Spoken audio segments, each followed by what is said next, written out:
It was completely focused on the Financial Times report on Adani.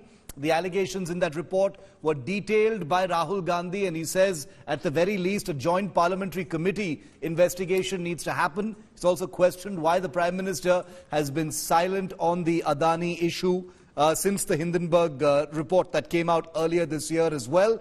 Rahul Gandhi making it very, very clear with this press conference that Adani, like the Rafale issue in 2018-2019 perhaps, is going to be his mudda number one, or at least one of his most high-profile issues in the attack against the Modi government. Crony capitalism, big business, all elements that were present in Rahul's big war cry in 2018-2019. The body language this time very much the same. The layers are also very much the same. And Rahul Gandhi pointing an angry finger at the Modi government, and specifically that of the Prime Minister, to say you owe the country answers as far as the Adani issue is concerned. Why have you been silent? Rahul Gandhi detailing many of the allegations put out in those reports, taking those names as well, and calling for an investigation. How much political momentum is this issue going to give the larger Team India alliance remains to be seen, because so far it is only Rahul Gandhi of the Congress party and to an extent the Udhav Sena that has taken up the Adani issue in a way that that comes anywhere close to consistency. All of the others have been largely, either hypocritical or silent on it. Sharad Pawar is someone who is seen to be close to Gautam Adani, who a few months ago had been reported to have advised Rahul Gandhi against taking this up in a big way, commenting that it may not have any electoral resonance. It might be high profile in some ways, but it has no real resonance as far as voters are concerned, and therefore does it really fit in with the Team India agenda, since time is so short before the 2024 election? Should muscle and energy be invested in something that does not have any real possibility of harvesting the vote? So we're going to wait on our reporters from the ground right now. I think we're going to be joined in a short moment from now by Rajdeep, Sardesai. No, we'll go to our reporters first before we play out for you once again what Rahul has said. While we're waiting for that, quick little recap of what Rahul said. Here's that big attack. Now, we are trying to show the world that we are a transparent economy. We are trying to show the world and our businesses that India has a level playing field. The question, of course, is why is this one gentleman who is close to the Prime Minister of India allowed to move $1 billion to pump up his share price, to use that money to capture Indian assets, airports, ports? Why is there no investigation taking place? It's very important that the Prime Minister of India, Mr. Narendra Modi, clears his name and categorically explains what is going on. At the very least, a JPC should be allowed and a thorough investigation should take place. I don't understand why the Prime Minister is not forcing an investigation. Why is he quiet? Why doesn't he say that he is going to make sure that this issue is investigated and the people who are responsible are put behind bars? So this is raising a very serious question on the Indian Prime Minister just before leaders of the G20 are coming here, are going to be our guests, and they're going to be asking the question, what is this special company?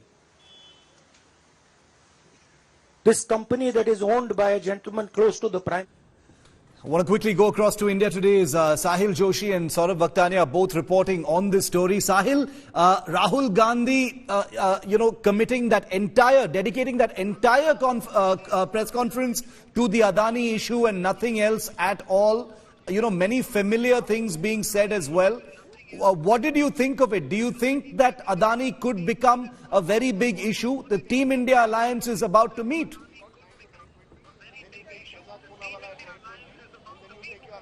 Well, that was the question asked to Rahul Gandhi, where, when it comes to Adani, we know that the alliance partners like NCP has expressed some different views with respect to the whole issue of Hindenburg report.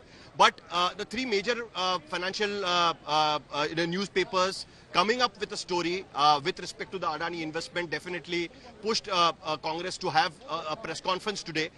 We also, it's kind of a rejuvenation of their demand for the JPC. We also asked him with respect to the, the parliament session which has been called from 18 to 22nd of September, and we asked him whether you are going to raise this question in the parliament again from 18 to 22nd September.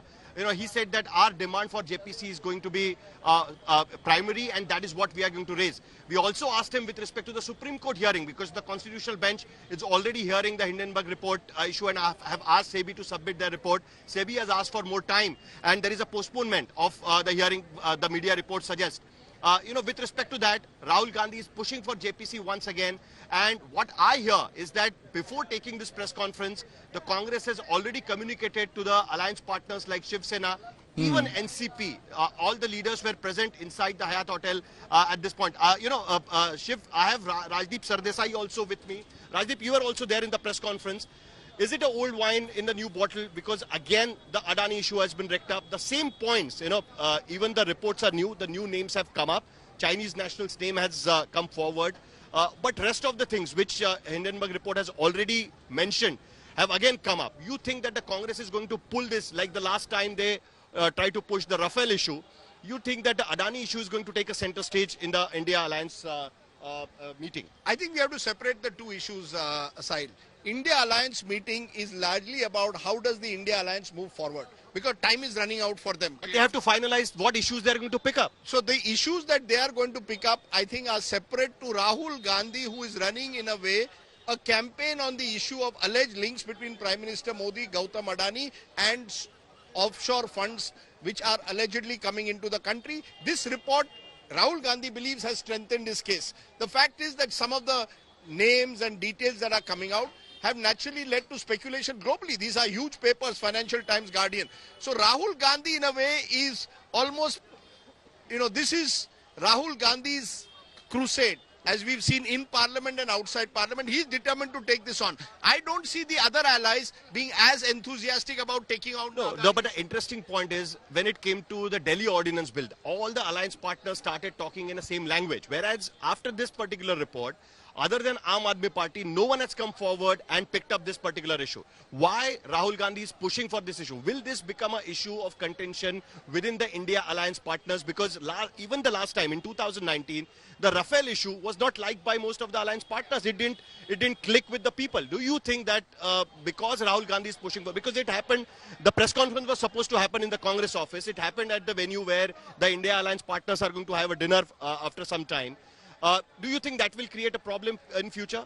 My sense, as I said, Sahil, I think the India Alliance partners of the Congress, they want to first evolve a common agenda. They want to know how are we moving forward, coordination committee, how will we raise the issues, what is the timeline. Rahul Gandhi wants to make Adani the central issue of his agenda. Even within the Congress, not everyone is on board. Team Rahul is on board, but look at Ashok Gehlot. He's getting investments in Rajasthan. He wrote the letter to the Chhattisgarh. He wrote a letter to the Chhattisgarh Chief Minister. Chhattisgarh Chief Minister is getting Adani Group on board. So I think Rahul Gandhi believes, and we've seen that in Parliament and outside, that this is the one issue that the Prime Minister is vulnerable on. I don't see, or the other allies, Sharad Pawar has openly said it is wrong to target a businessman who's investing so much in India. And but interesting part is that the Congress people here, before the press conference was telling us that, he had already spoken to the alliance partners like Shiv Sena and the NCP, and they said it's fine if you can pick up this issue and have a press conference. So are they on the board on this? I don't think they're on board. I think they have said if Rahul Gandhi chooses to raise this issue, he is welcome to do so. At the press conference, there was Rahul Gandhi and Jairam Ramesh, right? And there were a few members of what I call Team Rahul within the Congress. Many of the other Congress leaders, more importantly, many of the regional parties which have investments from the Adani Group, take West Bengal, Mamata Banerjee has investments from the Adani Group.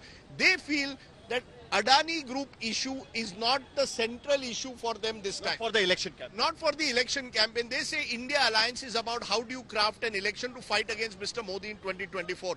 Rahul Gandhi believes that that fight must begin with the Adani issue. If you saw, he kept referring to G20. Right. So he's trying to say Mr. Modi must answer before the G20. So Rahul Gandhi has made his USP, this charge of cronyism within the government. The other allies believe, let's first also look at what are the other real issues, the positive agenda that we are going to take before the people.